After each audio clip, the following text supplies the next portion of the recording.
এবার যে খবরের দিকে নজর রাখবো, বিরোধী শিবিরে বড় ধাক্কা। আগামী 12ই জুন পাটনায় বিরোধী দলের বড় বৈঠক হওয়ার কথা ছিল। সেই বৈঠক হওয়ার কথা থাকলেও এখন তা হবে না এমনটাই জানা গিয়েছে। সেই বৈঠকের তারিখ বদলে করা হয়েছে। কংগ্রেস ও তামিলনাড়ুর শরিক দলের অনুরোধে তারিখ পরিবর্তন করা হয়েছে। কংগ্রেস নেতা রাহুল গান্ধীর অনুপস্থিতির কারণ এই পরিবর্তন করা হয়েছে এমনটাই মনে করা হচ্ছে। রাহুল গান্ধী বর্তমানে যুক্তরাষ্ট্রে 6 দিনের সফর রয়েছে এবং 15 জুন দেশে ফিরবেন বলেই আশা করা হচ্ছে। এই বিষয় নিয়ে আমরা আরো বিস্তারিত আলোচনা করব। আমাদের সঙ্গে সরাসরি নিউজ রুম থেকে রয়েছে গৌতম, যে বিষয়টা তোমার কাছে জানতে চাইবো, পাটনায় বিরোধী দলে বড় ধাক্কা, কি কারণে?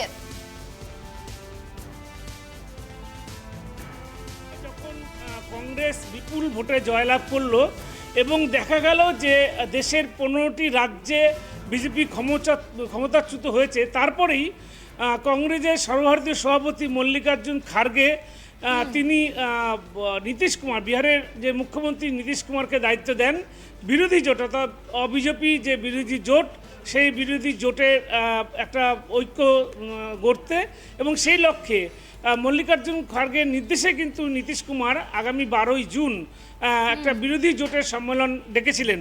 যে সম্মেলনে কংগ্রেস থেকে শুরু করে টিএমসি থেকে শুরু করে ডিএমকে শুরু করে সমস্ত দল, বিরোধী দল, তারা কিন্তু আসার কথা ছিল এবং সেই মতোই সব কিছু ঠিকঠাক চলছিল।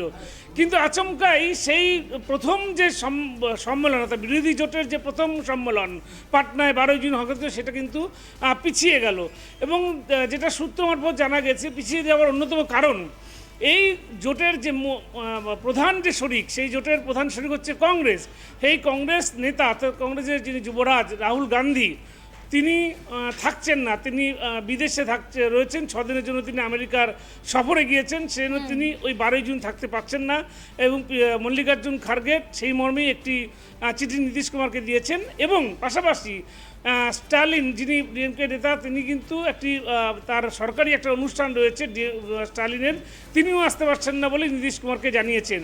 ফলে দুই প্রধান শরিক, একদিকে কংগ্রেস, একদিকে ডিএমকে, এই যে যারা রয়েছেন, তারা না আসলে পরে এই যে বিরোধী জোট যে সম্মেলন, সেই জোটের সম্মেলনে সফলতা হবে না। কেন, যেহেতু তুমি জানো যে মুখ্যমন্ত্রী মমতা বন্দ্যোপাধ্যায় বা নীতিশ কুমার বা আরজেডি প্রধান এরা থাকবেন বা সপা থাকবে, কিন্তু মূল যে ব্যাপারটা যে কংগ্রেসকে নিয়ে ঐক্য, বিরোধী জোট, সেই কংগ্রেস নেতাই থাকতে পারছেন না। সেজন্যই কিন্তু নীতিশ কুমারের পক্ষ থেকে, অর্থাৎ নীতিশ কুমার যেহেতু এই বিরোধী জোটের আহ্বায়ক, সেই জন্য নীতিশ কুমার তিনি জানিয়ে দিয়েছেন যে এই যে বিরোধী জোটের যে সম্মেলন, প্রথম সম্মেলন, সেটা আগামী 23শে জুন হলো।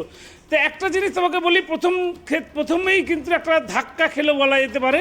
কেননা বিরোধী জোটের সকলেই কিন্তু একটা প্রত্যাশায় ছিল যে বিরোধী জোটের যে প্রথম সম্মেলন, সেটা 12ই জুন পাটনাতে হচ্ছে। কিন্তু সেই জোটের সম্মেলনটা প্রথম সম্মেলন যে ডেটটা দেওয়া হয়েছিল 12ই জুন, সেটা হচ্ছে না। কংগ্রেস এবং স্টালিন নেতা, ডিএমকে নেতা স্টালিন, তারা থাকছেন না। এটা মনে করা যেতে পারে যে কংগ্রেস ছাড়া এই বিরোধী জোট কোনো মতে সম্ভব নয়।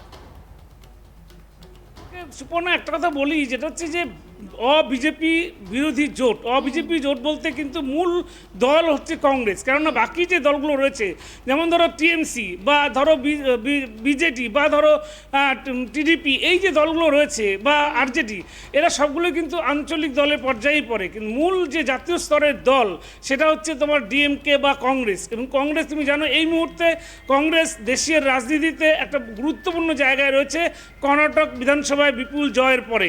ফলে কংগ্রেসের কিন্তু মানে মূল শক্তি হচ্ছে বিরোধী জোট হচ্ছে কংগ্রেস। বাকি সাপোর্ট দেওয়ার জন্য টিএমসি, আরজেডি, বিজেডি বা সমাজবাদী পার্টি বা জেডিইউ থাকবে। কিন্তু মূল কংগ্রেস হচ্ছে নেতৃত্ব দেবে এই জোটের, এটা কিন্তু এক প্রকার বলাই যেতে পারে। তো নেতৃত্ব দেওয়ার যিনি প্রধান দল, যে দল, সেই কংগ্রেসের যদি নেতৃত্ব না থাকে বিরোধী জোটের সম্মেলনে, সেই জোটের কিন্তু নিয়ে প্রশ্ন উঠতে পারে এবং সেই জোটের সফলতা নিয়েও প্রশ্ন উঠতে পারে। এবং সেই জন্যই নীতিশ কুমার কিন্তু রণকৌশলটা পরিবর্তন করেছেন। তিনি সেখানটায় 12ই জুনের বদলে তিনি 23শে জুন এই সম্মেলন ডেকেছেন এবং সেখানে পাটনাতেই সেই সম্মেলন হবে, বিরোধী জোটের প্রথম সম্মেলন। এবং সেই জোটের জোটে অবশ্যই থাকবেন রাহুল গান্ধী থেকে শুরু করে, স্ট্যালিন থেকে শুরু করে, মমতা বন্দ্যোপাধ্যায় থেকে শুরু করে, আরজেডির তেজস্বী যাদব, সপার অখিলেশ যাদব এবং নীতিশ কুমার জেডিইউ নেতা, তারা সকলেই থাকবেন। সকলে মিলে যদি জোটবদ্ধভাবে লড়াই যদি না করা যায় তাহলে সেই জোটে কিন্তু দানা বাঁধবে না, এমনটাই মনে করছেন নীতিশ কুমার।